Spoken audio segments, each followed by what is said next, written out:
ایک سلطان یحییٰ نام کا بادشاہ گزرا ہے.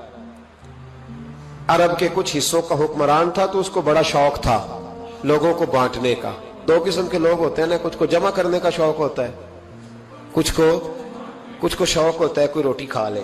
حضرت ابراہیم علیہ السلام بغیر مہمان کے کھانا, کچھ ایسے بھی ہوتے ہیں جن کے گھر بندہ چلا جائے تو پتیلی پہ ڈھکنا دے لیتے ہیں.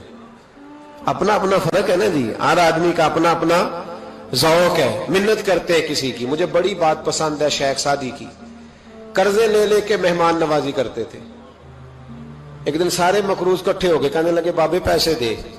بابا جی کہتے ہیں وہ پیسے مانگ رہے ہیں, مجھے ٹینشن ہے کہ انہوں نے کھوایا کچھ نہیں, مجھے پریشانی لگی. ایک بچہ کوئی چیز بیچ رہا تھا, وہ کھیل مرونڈا نہیں بیچتے بچے, وہ بیچ رہا تھا تو آ گیا, تو کہنے لگا لینی ہے. تو بابا جی کہنے لگے میرے مہمانوں کو کھلا دے ساری.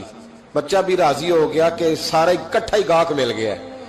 تو سارا جب کھلا دیا کہنے لگا پیسے. تو شیخ سعدی فرمانے لگے تو بھی بیٹھ جا, یہ سارے پیسے لینے آئے ہوئے, بیٹھ جا, ان کے پیسے انہیں ملیں گے تو تجھے بھی.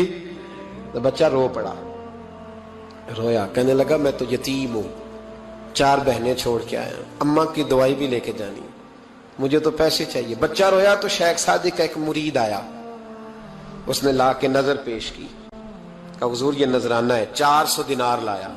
تو حضرت سعدی نے سب کو دیے, بچے کو بھی دیے. سب لوگ چلے گئے تو ان قرض لینے والوں میں سے ایک بندہ سمجھدار تھا, حضرت سعدی کے پاس آ کے کہنے لگا بابا سمجھ نہیں آئی, ہم برسوں سے لینے آ رہے تھے مل نہیں رہے تھے, کتنے مہینوں سے مانگ رہے ہیں نہیں مل رہے تھے, آج فٹافٹ مل گئے. تو شیخ سعدی بزرگ تھے نا, تو بزرگوں والی بات کر گئے. کہنے لگے تم میں رونے والا کوئی نہیں تھا نا, پوری مجلس میں ایک بھی رونے والا ہو تو سب کا کام بن جاتا ہے. رونے والا عاشق دا کم رونا توڑنا, اے بنا رویو نہیں منظوری, بنا رویو نہیں منظوری, تے بنا رویو نہیں منظوری. عاشق سدا ہی روندا رہندا, پاویں وصل ہوئے تے پاواں دوری. کا رونے والا ایک آ گیا ہے تو سب کا کام بن گیا ہے.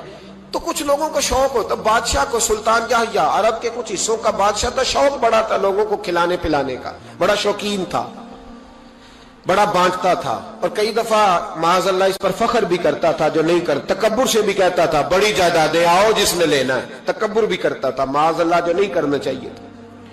ایک دن جامع مسجد کے باہر کھڑے ہو کے نا بانٹنے لگا. کوئی فقیر آیا تو ایک مٹھی بھر کے اشرفیاں دے دی, کسی کو سونا دے دیا, کسی کو چاندی دے دی. ایک درویش بابا جی کونے میں بیٹھے ہوئے, اسی کسی دے کچھ بھی نہیں لگ دے, کوئی ضرورت نہیں, کونے میں بیٹھے.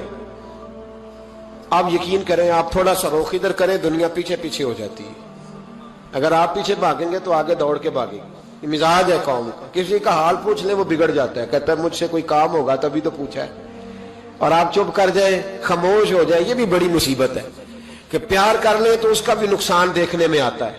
کہتے ہیں پتہ نہیں میرے اندر کیا لالچ ہے, کیا خوبی ہے جس وجہ سے مجھ سے اتنی محبت ہو رہی ہے. وہ بابا جی کونے میں توجہ ہی نہیں کی. جب توجہ نہ کی تو سلطان کی توجہ خود بخود ہو